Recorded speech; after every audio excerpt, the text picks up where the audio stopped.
बघा मित्रांनो,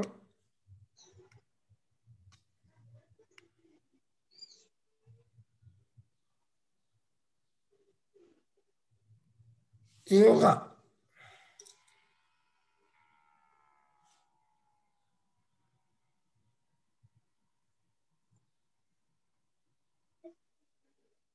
हा, तर या योगाच्या बाबतीमध्ये बऱ्याच लोकांची संशोधनं झालेली आहेत. बऱ्याच लोकांनी यावर PhD सुद्धा केलेली आहे. मी माझ्याकडून सांगतो तुम्हाला, ते मला कर्करोगासारखा 3ऱ्या स्टेजचा आजार असल्यानंतर झाल्यानंतर मी त्याची किमोथेरपी, रेडिएशन्स ऑपरेट केल्यानंतर देखील 3 वर्ष मला सतत फॉलोअप घ्यावा लागला डॉक्टरांचा.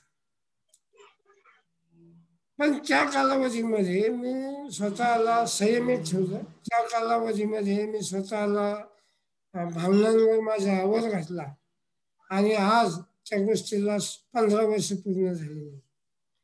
तात्पर्य असं की सांगण्याचं तात्पर्य असं की बरेच लोक गैरसमजामध्ये ते व्यायामानं काही होत नाही, योगानं काही होत नाही, जेवढं त्याचं आयुष्य आहे तेवढं तो जगणार.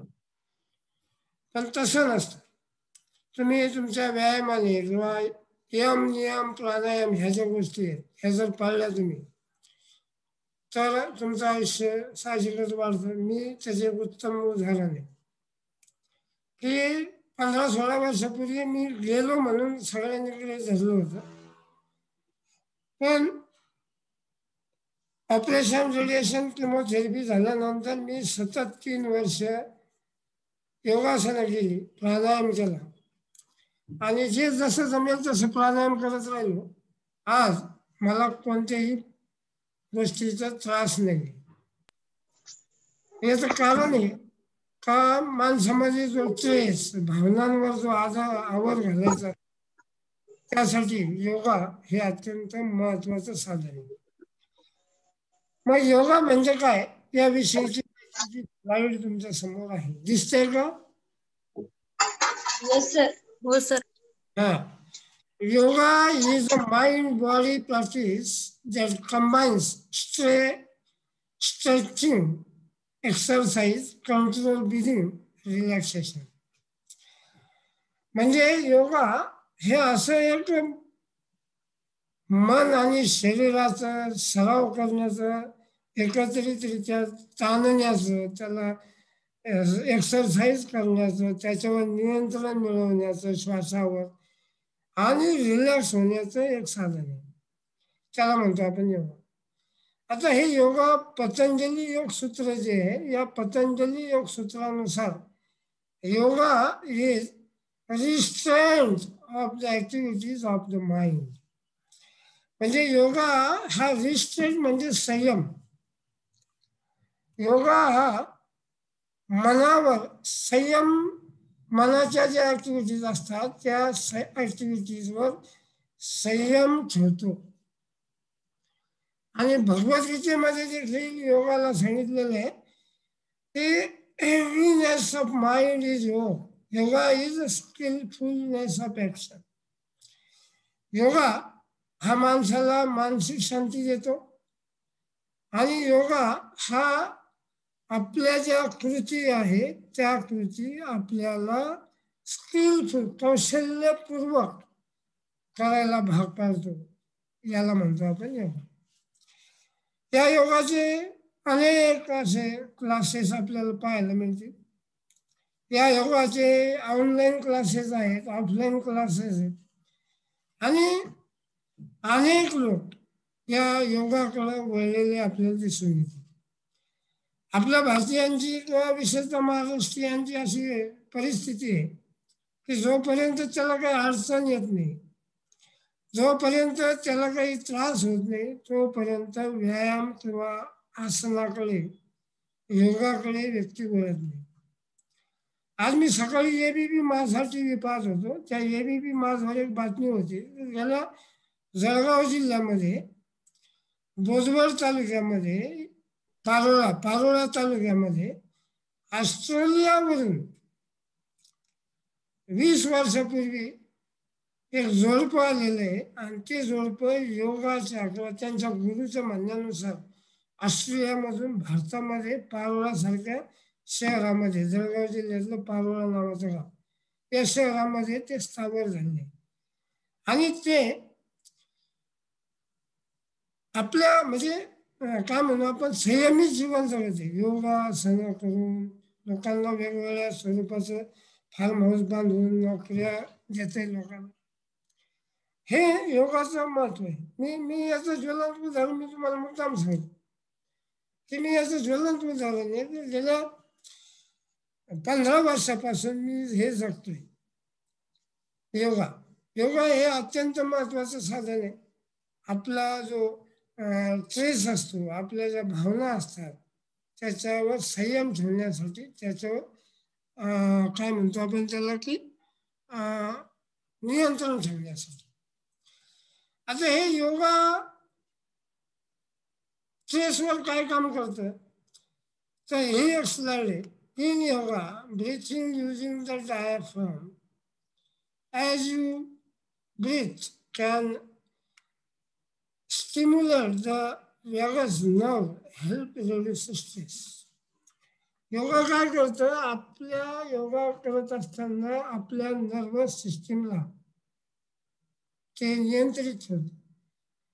नर्वस सिस्टीम ही आपल्या शरीरामध्ये, मी तुम्हाला कालच बोललो की आपल्याला स्ट्रेस असेल, भावना असतील, ह्या जर अति उत्पन्न जर होत असतील तुमच्या शरीरामध्ये तर तुमच्या शरीराच्या अंतर्गत अवयवावर त्याचा परिणाम होताना दिसून येतो, पण ते आपल्याला दिसत नाही. तसंच आपल्यामध्ये, आपल्या शरीरामध्ये एक नर्वस सिस्टीम असते, त्या नर्वस सिस्टीमला हे नियंत्रित करतं आणि नर्वस सिस्टीम मधूनच आपल्या याच्यावर स्ट्रेस निर्माण होतो. म्हणजे ह्या ज्या नर्व आहेत, या नर्व व्यक्तीच्या जीवनाला वेगळ्या पद्धतीच्या कलाटणी देतात. म्हणजे नसा नसामध्ये आपल्याला ऑक्सिजनचं लेवल पुरवतात. आता या कोविडच्या परिस्थितीमध्ये बघा, सगळे लोक आता ऑक्सिमीटरचा वापर करतात. ऑक्सिमीटरचा वापर यासाठी करतात की 90च्या खाली जर तुमचं ऑक्सिजन गेलं शरीरामधला तर तुम्हाला कोरोना झाल्याची लक्षणं आहेत, तुमची CRT-PC टेस्ट करून घेतली पाहिजे, असा त्याचा उद्देश असतो. मग ऑक्सिजन लेवल योगानं वाढते. म्हणून योगा करण्याचा टाइम एकतर संध्याच्या वेळी म्हणजे सायंकाळी जेवण घेण्यापूर्वी, झाल्यानंतर 2 तासाने, जेवण घेण्यापूर्वी आणि पहाटे. म्हणून सगळे लोक, आपल्या भारतीयांमध्ये परंपरा आहे, नवीन सुना बाळा देखील बघा खेडेगावामध्ये, आता शहरी भागामध्ये या गोष्टी राहिल्या नाही का, लोक रात्री 1-1, 2-2 वाजता झोपतात आणि पहाटे 8 वाजता उठतात. त्याला लोक पहाट म्हणतात, पहाटे 8 वाजता उठतात. तर हे जीवनशैली कशी झाली आपली, शहरी संस्कृतीकडे आपण वळले नाही. पण खेडेगावात जाऊन पहा, माझ्या आई बहिणी आजही 5 वाजता उठतात आणि 5 वाजता सडा, सारवण, रांगोळी जे काही गोष्टी असतील त्या करतात. म्हणजे असं मानलं जातं की सकाळच्या वेळी म्हणजे प्रहरी, समय प्रहरी म्हणजे सायंकाळच्या वेळी, सकाळच्या वेळी ओझोन वायूचा थर कमी होऊन ऑक्सिजन लेवल वाढलेली असते, फ्रेश हवा असते असं आपण म्हणतो. म्हणून योगासनं जर करायची किंवा योगा प्राणायाम करायचा तुम्हाला, तर तुम्हाला सकाळच्या वेळेशिवाय, सकाळची वेळ म्हणजे सूर्य उगवण्याच्या पूर्वीची, सूर्योदयापूर्वीची वेळ, ती तुमच्यासाठी आवश्यक असते. आणि त्याच वेळी लोक योगा करतात. तुम्ही तुमच्यापैकी कोण करते माहीत नाही मला, पण तुम्ही 5:30 वाजता आपल्या घराच्या थोडंसं बाहेर येऊन पहा, लोक उठलेले असतात, कोणी जॉगिंग करत असतात, कोणी व्यायाम करत असतो. पण हे कोण करते, जे लोक 50च्या जवळपास आहे, 50 नंतर जे आहे किंवा ज्यांच्यामध्ये फॅटनेस आहे, असे लोक आपल्याला रोडवर पडताना कसरती करताना व्यायाम करताना दिसतील. आणि आपण जवान असल्यामुळे आपल्याला काय वाटतं की आपल्याला काही गरज नाही, आपण स्लिम आहे. आपलं काय म्हणू आपण त्याला की आपलं झिरो फिवर आहे. प्रत्येकाचं असं गैरसमज असतो जवान माणसाचा, पण त्याला सुद्धा याची आवश्यकता आहे हे लक्षात आहे. आपल्याला जास्त आध्यात्मिकतेकडे जायचं नाही. धर्म कोणताही असो, पंथ कोणताही असो, फक्त योगा हे शरीराला रिलॅक्स करणारं साधन आहे.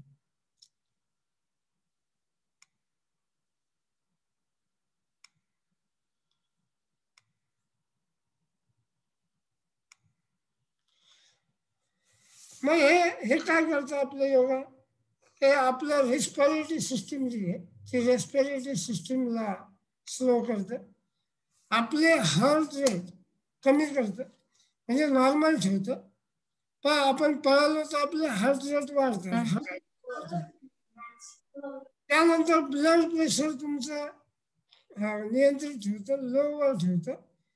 आणि डायजेस्टिव्ह ऍक्टिव्हिटी म्हणजे तुमच्या शरीराचं पाचन तंत्र हे सुद्धा व्यवस्थित ठेवतं. व्यक्ती कोणताही असो, 18 वर्षाचा पुढचा आणि मरायला टकलेल्या माणसापर्यंत योगासनं तुम्हाला करता येतात, प्राणायाम करता येतात. त्याच्यामुळे आपल्या भावनांवर नियंत्रण मिळवण्याची एक प्राणायामिक शक्ती त्यामध्ये येते आणि स्ट्रेस आपला कमी होतो. त्यानंतर बघा मित्रांनो, पुढे जाऊ आपण. मग योगा काय करतो? Yoga and HPO axis, H म्हणजे हायपोथॅलेमिया, पिट्युटरी आणि ऑर्गन. म्हणजे योगा हा इमोशनवर ताबा मिळवतो. त्यानंतर त्याच्यामध्ये आनंद, त्याचे ऑर्गन जे काही असे अंतर्गत जे असतील त्या सगळ्या ऑर्गनवर हे नियंत्रण मिळवतो. म्हणजे रागावर देखील नियंत्रण मिळवता येतो प्राणायामामध्ये. सतत हास्य योगामध्ये म्हणजे पहा, हे जे योग करणारे लोक असतात ना, हे कधी असे धीरगंभीर नसतात. म्हणजे त्यांच्या चेहऱ्यावर जी झळाळी असते ती शांत आणि संयमाची असते. ते आपल्याला धीरगंभीर कधीच वाटणार नाही आणि कायम हसमुख असतात हे लोक. बोलतानाही संयम असतो, वागतानाही संयम असतो आणि वावरतानाही संयम असतो. तर मित्रांनो, हे योगा आपल्याला स्ट्रेस आणि इमोशन्सवर नियंत्रण करण्याची गरज असते. मग हे योगाचे प्राणायामाचे स्टेजेस कोणकोणते तिथे थोडक्यात आपण पाहू, जास्त खोलात जाणार नाही आपण. यम, पहिलं यम. यम म्हणजे रिस्ट्रेन्स म्हणजे संयम. नियम, नियम म्हणजे ऑब्झर्वेन्स, साजरा करणं म्हणजे दाखवणं, करून दाखवणं, नियम. आसन, यम नियम आसन. आसन म्हणजे बॉडी पॉश्चर. आसन देखील करतात पहा. प्राणायाम करण्यापूर्वी काही लोक आसनानं सुरुवात करतात. धनुरासन, वक्रासन, तुमचं चक्रासन, मकरासन, हे जे आसन आहेत 108 प्रकारचे आसन आहेत. ह्या आसनाने ते सुरुवात करतो आणि मग प्राणायाम करतो.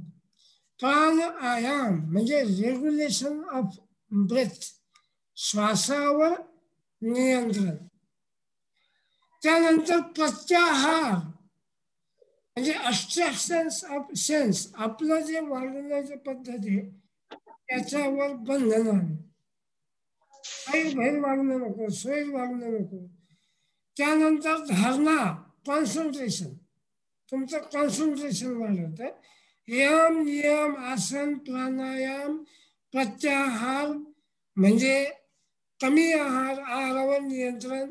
धारणा म्हणजे कॉन्सन्ट्रेशन.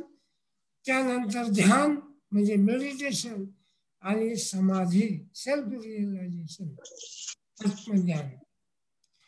तर ह्या प्राणायामाच्या टाईप्स आहेत. याची एकेकाची ओळख आपण करून घेऊया. ते प्राणायामाचे टाईप जे आहेत मित्रांनो, ते आपण पुढे जाऊ. पहिल्यांदा सूर्य भेदन प्राणायाम तुमच्या बाहेर काही लोक करत असतील. सूर्य भेदन प्राणायाम याची मेथड बघा तुम्ही, की हाताचा पहिला जो हात आहे तुमचा उजवा हात, या उजव्या हाताने 2 बोटाला वाकवणे, अशा पोश्चरमध्ये हात करणे. त्यानंतर ती जी अंगठा जो आपला अंगठा असतो आणि ही जी 2 बोटं असतात या तर्जनीने नाक दाबणे. मग पहिल्या नंबरला नागपुरी म्हणजे डाव्या बाजूला नागपुरी उघडायची, उजव्या बाजूला दीर्घ श्वास घ्यायचा, नागपुरी बंद करायची आणि मग दुसऱ्या बाजूला ती सोडायची. सूर्यभेदन प्राणायाम हे याचं पोश्चर दाखवलेले आहे बघा. मग याचा काय फायदा होतो सूर्यभेदन प्राणायामाचा? हा सिजनल प्राणायाम आहे, seasonal. By doing this, body temperature rises during the winter season.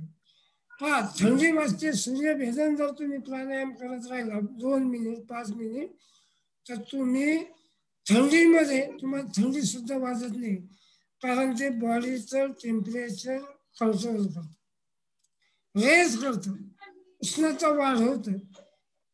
म्हणजे by doing this body temperature raise during the winter season, this is to be done, and whenever we are suffering from cold, it is to be practiced.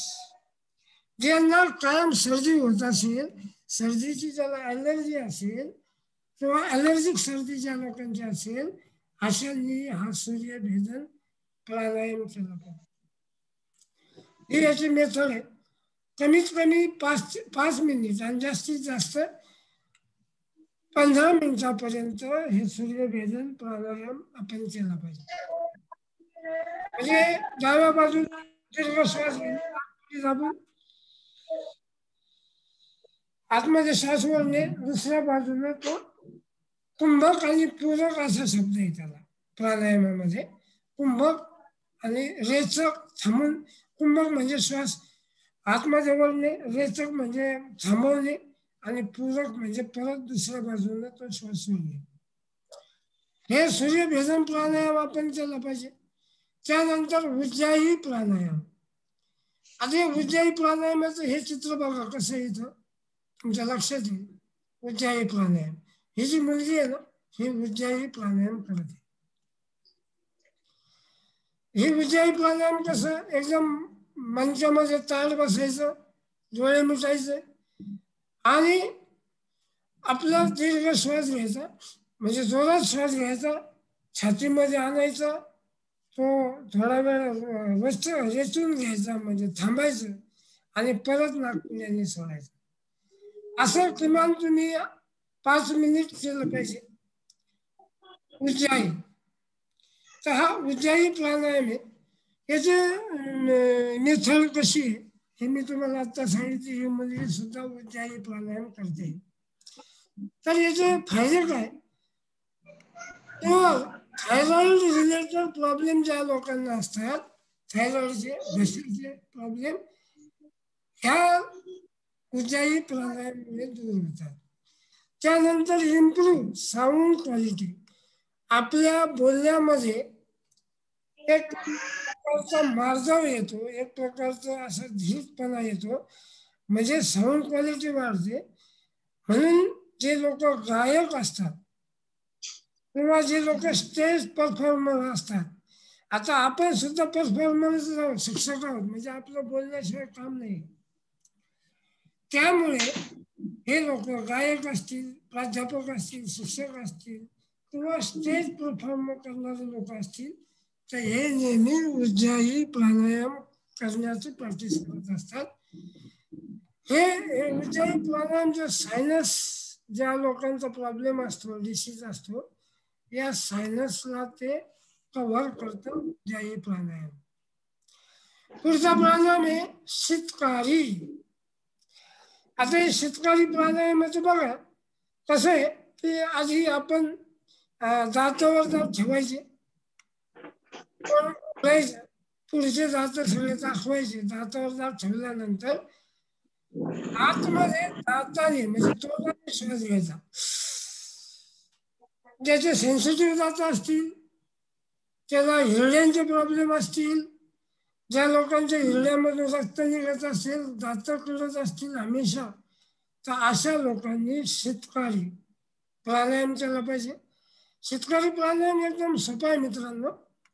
ते आधी दातावर ठेवायचे, उघडायचं, दात तसेच बंद ठेवायचे आणि आतमध्ये श्वास ओढायचा, दीर्घ श्वास ओढायचा, तो मिटवायचं नाही आणि परत घ्यायचा आणि तिथूनच सोडायचं. म्हणजे हे बघा, ही तर स्टेप दिलेली आहे. ती पहिल्यांदा असं तोड दातावर ठेवून तोड उघडायचं, त्यानंतर तोंड बंद करायचं आणि नंतर नाकानं ते सोडायचं. म्हणजे दात असे दातावर ठेवून तोंड जेवढं उघडता येईल तेवढं उघडायचं, दात वर खाली व्हायला नको, गॅप राहायला नको. मध्ये श्वास घ्यायचा, ब्रेथ करायचं, जेवढं शक्ती असेल तुमच्यामध्ये ब्रेथ करण्याची, ब्रेथ इन श्वास घ्यायचा आणि थांबायचं, 2, 3, 5 सेकंद थांबायचं, तोंड मिटवायचं आणि 6व्या सेकंदाला तो जो श्वास आपण धरलेला आहे तो रिलीज करायचा. त्याला म्हणतो आपण शीतकारी, याचं नावच आहे शीतकारी. शीत म्हणजे थंड. मग याचं बेनिफिट काय बघा, की इट कूल्स द बॉडी, आपल्या बॉडीला ते थंड ठेवतं. Good for teeth and gums and it cures pyorrhoea. Pyorrhoea हिरड्यांचे जे आजार असतात, हे हिरड्यांचे आजार या शीतकारी प्राणायामाने दूर होतात. त्यानंतर जे शीतली प्राणायाम, शीतकारी आणि शीतली हे बॉडीला थंड ठेवण्याचे प्राणायाम आहेत. पण इथं शीतलीमध्ये काय करतात, ती जीभ बाहेर काढायची, जीभ अशी गोल करायची आणि त्या गोल याच्यामधून श्वास असा मध्ये ओढायचा, मध्ये ओढायचा, जेवढा घेता येईल मध्ये ओढता येईल तो ओढायचा. बघा हा युवक असं ओढतोय आणि हे त्याचं पोश्चर दाखवलेलं आहे. आणि मग ते तोंड बंद करायचं, परत 5 सेकंदाचा रेचक करायचा, थांबवायचा श्वास आणि परत नाकावाटे सोडायचा. तेवढा श्वास घेतला तेवढा पुन्हा नाकाद्वारे सोडायचा. असं तुम्ही 5 मिनिट किंवा 21 वेळा केलं पाहिजे. 5 मिनिट केलं पाहिजे. रोज याची प्रॅक्टिस जर केली तर याचे शीतली प्राणायाम जो आहे, शीतकारी प्राणायामाचे जे फायदे आहेत तसेच फायदे याचे पण आहे. पण तो जो शीतकारी प्राणायाम होता, दातांच्या आणि हिरड्याच्या प्रामुख्याने जे रोग असतात असे रोग दूर होतात, नियंत्रण मिळतं त्याच्यावर. पण हा शीतली प्राणायाम जो आहे तो आपल्या बॉडीवर इफेक्ट करतो, कूल्स द बॉडी, आपल्या बॉडीला ते थंड ठेवतं, तापमान नियंत्रित ठेवतं. यामुळे ऍसिडिटी किंवा हायपर टेन्शन हा आजार दूर होण्यास मदत होते. त्यानंतर इम्युनेशन अँड डिसऑर्डर ऑफ द बाईल, तुमचे जे मध्ये अंतर्गत शरीरामध्ये जे हे असतात, पाईल वगैरे ज्याला असतो, म्हणजे काय म्हणतो त्याला, मुळव्याधीचा त्रास वगैरे ज्याला असतो, अशा लोकांना याचा फायदा होतो. त्यानंतर ते आपल्याला हेल्थ, डोळ्याचं आजार जे असतात किंवा डोळ्याचे प्रॉब्लेम दूर होतात आणि स्किन सतेज होते. त्यानंतर टॉन्सिलायटिस ज्याला असतो घशामधला, तो टॉन्सिलायटिस या शीतली प्राणायामाने दूर होण्यास किंवा त्याच्यावर नियंत्रण मिळवण्यास मदत होते. त्यानंतरचा आहे भस्त्रिका प्राणायाम. आता हा भस्त्रिका प्राणायाम बघा, ही मुलगी, ही जी गुढी आहे, ही गुढिया भस्त्रिका प्राणायाम करते. खाली ही मुलगी देखील बघा, आता ही जवान मुलगी आहे, हिला काय करायचं प्राणायाम, पण आवश्यक विषय झाला. मग भस्त्रिका काय,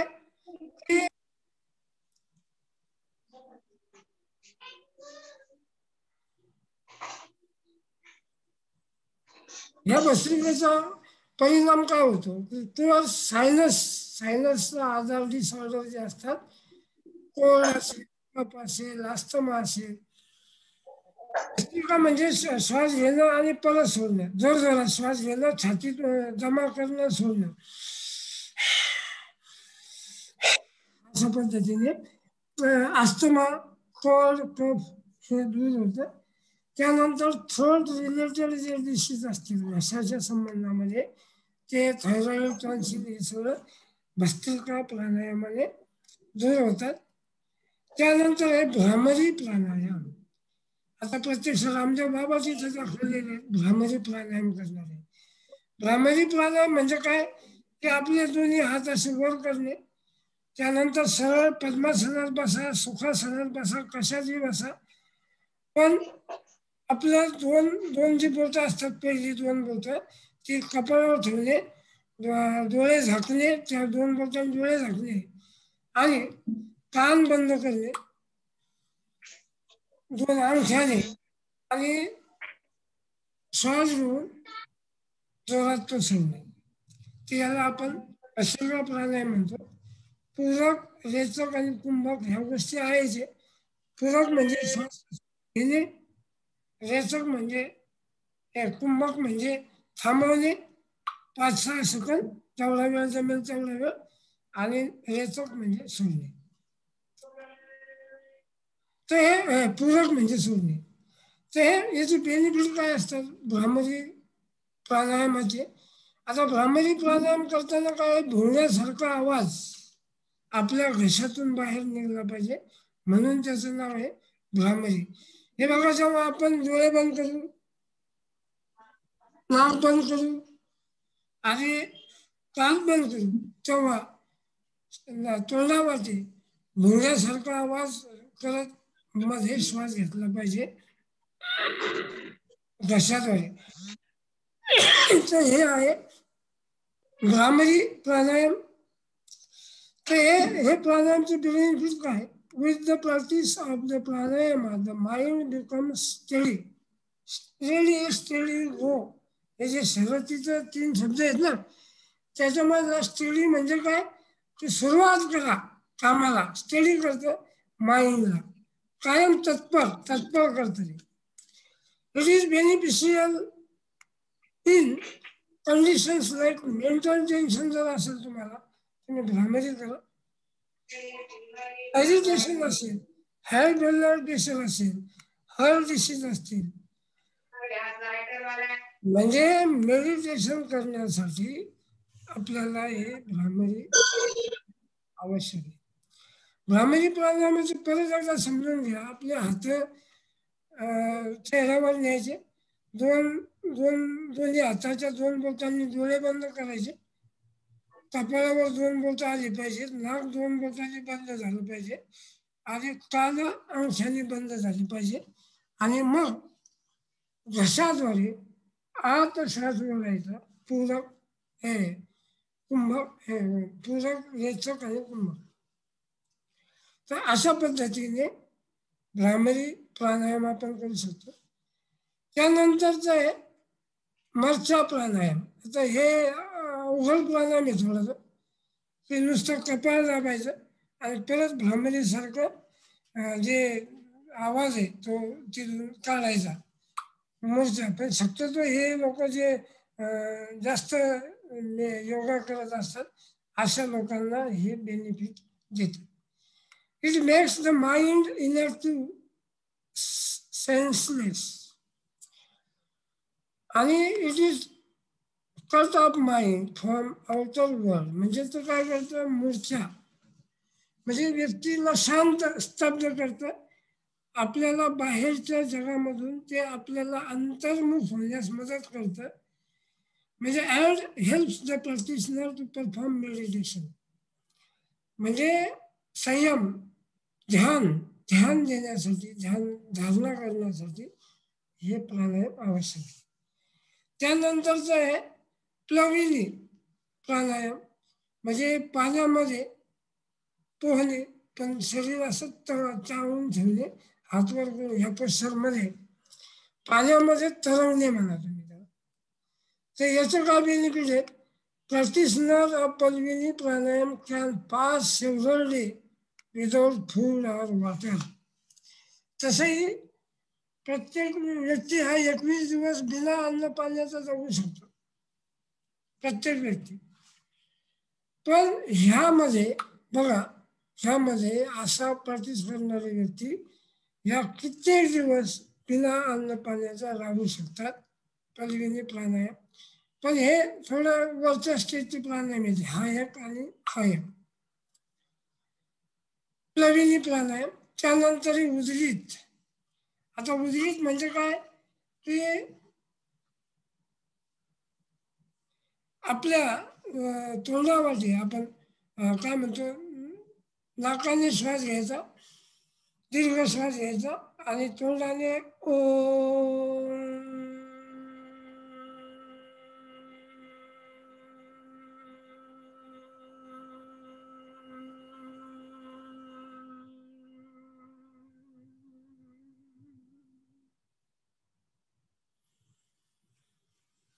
दीर्घ श्वास घ्यायचा, जेवढा पाहिजे तेवढा, जास्तीत जास्त, आणि तो श्वास तोंडाने सोडायचा.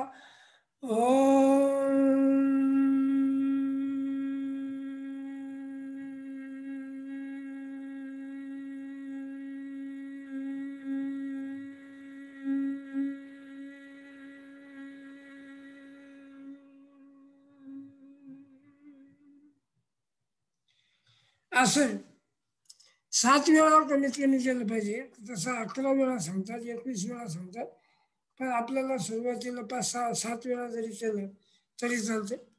हा झाला उदगीत प्राणायाम. तर हे ओमचं उच्चारण करायचं, दीर्घ श्वास घ्यायचा, तो रोखून धरायचा आणि ओम करून तो श्वास आपण जो घेतलेला आहे तर असं लगेच ओम नाही, ओम असं नाही करत, सावकाश करायचं ओम असं. म्हणजे with the practice of this pranayama the mind becomes study. तत्पर होतं मन त्याचं, त्यानंतर टेन्शनमध्ये रिलीफ मिळतो आणि कॉन्सन्ट्रेशन पॉवर त्या व्यक्तीची वाढते. तर हे उदगीत प्राणायाम. त्यानंतर बघा कपालभाती. आता हे कपालभाती म्हणजे काय की सरळ मंत्र ताट करून पद्मासनात बसणे, सुखासनात बसणे, दोन्ही हात आपल्या गुडघ्यावर ठेवणे अशा पद्धतीने आणि डोळे बंद करून पोटाला असा झटका देणे की जेणेकरून पोटानेच आपण श्वास घेतोय, त्याला आपण पोटाने श्वास घ्यायचा आणि आपोआप ते पोट खाली जेव्हा जाईल तेव्हा श्वास घ्यायचा, जेव्हा वर येईल तेव्हा श्वास सोडणे, घेणे सोडणे, घेणे सोडणे अशा पद्धतीने ते कमीत कमी 5 मिनिट आणि जास्तीत जास्त 15-20 मिनिटं हे प्राणायाम आपण केला पाहिजे. याला म्हणतो आपण कपालभाती. म्हणजे पोटाला असा झटका द्यायचा, पण लोक ते पण शास्त्रशुद्ध पद्धतीने करता आलं पाहिजे. म्हणून सांगतात की आधी जर तुम्हाला योग करायचा असेल तर तुम्हाला कोणता तरी गुरु केला पाहिजे, त्याच्या आधी ट्रेनिंग घेतली पाहिजे आणि मगच व्यायाम सुरू केला पाहिजे. तर हे काही लोक असं पूर्ण शरीर हलवतात कपालभाती करताना, तसं नाही झालं. फक्त पोटाचा हा जो भाग आहे आपला तोच हलला पाहिजे. तुमच्या छातीचा भाग हलता कामा नये. पोटाला झटका देऊन मध्ये श्वास घ्यायचा, परत सोडायचा, अशा पद्धतीनं ते पाहिजे. तर हे कपालभाती प्राणायाम आहे मित्रांनो. हे आपल्याला जो ओबेसिटी आहे, ज्याचं पोटावरची चरबी जास्त वाढलेली आहे, अशा लोकांना हा महत्त्वाचा आहे. डायबिटीस पेशंटला हा महत्त्वाचा आहे. त्यानंतर कॉन्स्टिपेशनचा त्रास ज्याला आहे त्याने हे कपालभाती प्राणायाम केले पाहिजे. ॲसिडिटी ज्याला जास्त होते नेहमी अशाने देखील हा कपालभाती प्राणायाम केला पाहिजे. कमीत कमी 5 मिनिट आणि जास्तीत जास्त 20 मिनिट तुमच्या कुवतीनुसार त्या आपण त्याचा अंतर वाढवलं पाहिजे. अशा पद्धतीचे हे 7-8 प्राणायामाविषयी मी माहिती तुम्हाला सांगितली. ते म्हणजे सूर्यभेदन प्राणायाम, उज्जायी प्राणायाम, शीतकारी प्राणायाम, शीतली भस्त्रिका प्राणायाम, भ्रामरी प्राणायाम, मूर्छा आणि हे जे मूर्छा प्राणायाम हे पुढच्या स्टेजचे, पलविनी प्राणायाम, उदगीत प्राणायाम, कपालभाती प्राणायाम, हे 7 प्रकार तुम्ही रोज केले पाहिजे आणि स्वतःला 24 तासामध्ये 8-9 तास जे झोपतो ना आपण त्याच्याऐवजी 7च तास झोपायचं आणि राहिलेला 1 तास नव्हे. तुमच्या बाकीचा कामाचा दिवस देऊ नका, पण झोपेचा 1 तास कमी करून तुम्ही सवय लावा शरीराला. येणारं नवीन वर्ष 1 जानेवारीपासून आत्तापर्यंत तुम्ही जर सुरू केलं नसेल तर 1 जानेवारीपासून संकल्प करा की आपण ह्या गोष्टी करूया, प्राणायाम करूया असा संकल्प करा आणि सच्चात उतरवा ते प्रत्यक्षात आणा. त्यासाठी 1 जानेवारी म्हणजे आपलं नवीन वर्ष सुरू झाले होईल आता त्या दिवशी संकल्प करा आणि प्राणायामाला सुरुवात केली तर आपण लाईफ स्किल एज्युकेशन खऱ्या अर्थानं लाईफमध्ये आणलं असं त्याचा अर्थ होईल. हे बघा, याचे कॉमन बेनिफिट बघा. प्राणायाम प्रॅक्टिस करणारा जो व्यक्ती आहे, प्राणायामा प्रॅक्टिस इन्क्रीज लाईफ. प्राणायाम जो व्यक्ती करतो त्याला असे सर्दी पडसाद छोटे छोटे आजार तो आजारी पडतच नाही, पण कंटिन्युटी पाहिजे.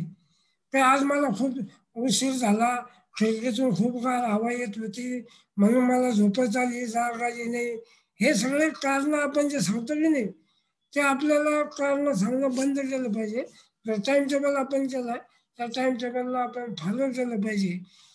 90 दिवसानंतर तुम्ही सतत जर 90 दिवस प्राणायाम करत राहिला, 90 दिवसानंतर तुम्हाला त्याचे बेनिफिट तुमच्या शरीरावर आपोआप पाहायला मिळतात. पण आपण काय करतो, 90 दिवस कंटिन्युटी करत नाही. तुम्हाला 21 दिवस तरी तुम्ही कंटिन्युटी करून पहा, हळूहळू तुम्हाला त्याचे फायदे तुमच्या शरीरावर झालेले दिसून येतील. 21 दिवस किमान. आणि जास्तीत जास्त 90 दिवसानंतर तर ते काय म्हणू आपण त्याला, त्याच्या शरीरावर ते बेनिफिट दिसतातच. आणि बाजूचा माणूस सांगतो शेजारचा, अरे तुम्ही काय प्राणायाम सुरू केला काय, ते झालं तुमच्या चेहऱ्यावर, तुमच्या सतत वागण्यामध्ये बदल झाला, बोलण्यामध्ये एक प्रेमळपणा येतो, म्हणजे संयम ठेवतो माणूस भावनांवर आणि स्ट्रेस त्याला कधीच येत नाही, कारण तो स्ट्रेस मॅनेज करत असतो. ते ब्रीदिंग सिस्टीम बघा कशी आहे माणसाची, त्याचं उदाहरण सांगतो. प्राणायामामध्ये जर गेलं तर डॉग जो आहे, श्वासावर नियंत्रण मिळवलं आपण तर वय वाढतं, हे त्याचं एक उदाहरण आहे. कुत्रा पहा, 1 मिनिटामध्ये 30-34 वेळा तो श्वास घेतो, 1 मिनिटामध्ये 30-34 वेळा तो श्वास घेतो, म्हणजे तो 12 ते 15 वर्ष तो जगतो. त्यानंतर हॉर्स घोडा 24 ते 26 वेळा तो श्वास घेतो 1 मिनिटामध्ये, 20-30 वर्ष तो जगतो. बस जसं श्वास घेण्याचं प्रमाण कमी होईल, श्वासावर नियंत्रण ठेवण्याचं प्रमाण कमी होईल, तसं वय वाढताना आपल्याला दिसून येतं. ह्युमन म्हणजे माणूस, हा माणूस जो आहे विचित्र प्राणी, हा 12 ते 18 वेळा श्वास घेतो, म्हणून तो 80 ते 100 वर्ष जगतो. 100 वर्ष माणसाचं आयुष्य माने. त्यानंतर साप जो आहे, साप कमी वेळा, माणसापेक्षा कमी वेळा श्वास घेतो, 8 ते 10 वेळा मिनिटामधून, तर तो 120 ते 150 वर्ष जगतो. म्हणून पण आपल्याकडं पुनर्जन्माच्या सापाच्या गोष्टी आहेत. कारण 2-3 पिढ्या जातात, पण 3ऱ्या पिढीपर्यंत साप 100-150 वर्ष जगलेला आपल्याला दिसून येतो. म्हणून ते सांगतो की हे मागच्या जन्मी असं होता तसं होतं. हे माणसाच्या म्हणजे ह्या संकल्पना आहेत. 100 वर्ष म्हणजे माणसापेक्षा जास्त वय, आणि सगळ्यात जास्त वय आहे ते म्हणजे टॉर्टोइज. तो 1 मिनिटामध्ये फक्त 4 ते 6 वेळा श्वास घेतो सोडतो, तर तो किमान 300 ते 500 वर्ष जगतो. म्हणून श्वासावर नियंत्रण, कमीत कमी वेळा दीर्घ श्वास घेणे आणि सोडणे, हे सवय आपल्या शरीराला लागली पाहिजे, की प्राणायामाशिवाय लागत नाही. असं तर आपण काय करतो, श्वास घेताना नुसतं पूर्ण शरीरात नेत नाही आपण तो श्वास, वरूनच आपल्या छातीमध्ये नेतो सोडतो, तर ते श्वास घेणं नाही म्हणतात. श्वासावर नियंत्रण मिळवलं पाहिजे आपण, आणि ते म्हणजे ते प्राणायामानं योगासनानं ते शक्य आहे. Provide relaxation to body and mind. हे काय करतंय, बॉडी आणि माइंडला रिलॅक्स करतं, ब्लड सर्क्युलेशन वाढवतं, कॉन्सन्ट्रेशन वाढवतं, डायजेस्टिव्ह सिस्टीम चांगली करतं, लंग्स कॅपॅसिटी वाढवतं, एनर्जी लेवल वाढवतं. आणि हे बेनिफिशियल कोणाला आहे, prevention and management of the blood pressure, stress, anxiety, stomach disorder, hyperacidity, depression, heart problem, cancer and so many health issues. तर अशा पद्धतीने मित्रांनो आपण आजच्या या तासामध्ये भावना म्हणजे काय, त्या कशा तयार होतात, भावनांचे प्रकार कोणते, स्ट्रेस म्हणजे काय, स्ट्रेसचे प्रकार कोणते, ते कसे रोखले पाहिजेत आणि त्याच्यावर भावनांवर आणि स्ट्रेसला आळा घालण्यासाठी, त्याच्यावर मॅनेजमेंट व्यवस्थापन करण्यासाठी, नियंत्रण मिळवण्यासाठी नियम आसन, आसन आणि प्राणायाम याचं काय महत्व आहे, आपण हे आत्ताच्या गेल्या 2-4 दिवसापासून पाहत आहोत. इथं या ठिकाणी मित्रांनो आपला हा 3रा युनिट संपलेला आहे. तुम्हाला या 3ऱ्या युनिटमध्ये काही शंका असतील तर तुम्ही मला वैयक्तिक विचारू शकता. या ठिकाणी आपण थांबूया.